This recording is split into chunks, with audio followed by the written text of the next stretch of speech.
আমি আর না বলে না থাকতে পারলাম না। কিছু কিছু মানুষ আছে সবাইকে সব কিছু বলে দেওয়ার পরও না বারবার একই জিনিস বলবে।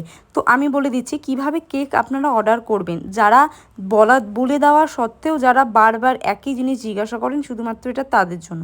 প্রথমত কেকের যা প্রাইস হবে সেটা আপনাকে পুরো একেবারেই পে করে দিতে হবে অ্যাডভান্স।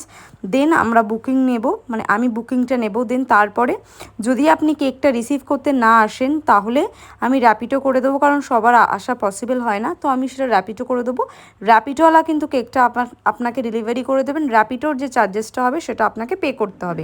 এবার অনেকে আমাকে জিজ্ঞাসা করে যদি কেকটা কিছু হয়ে যায়, দেখো সেটার দায়িত্ব কিন্তু আমার না। তার জন্য আমি বলি কাস্টমারকে যে আপনারা এসে একটু নিয়ে যান, কারণ র্যাপিডোওয়ালা নিয়ে যাবে সেটা উনি ওনারভাবে নিয়ে যাবে, আমি তাও এখান থেকে বলে দিই। তো এটাই। তো আর আরেকটা কথা, যেটা অ্যাডভান্স পে করে দেওয়ার পর যদি কেউ কেকটা না নেন তাহলে কিন্তু অ্যাডভান্স পেমেন্টটা কোনো মতেই আমি রিটার্ন করব না।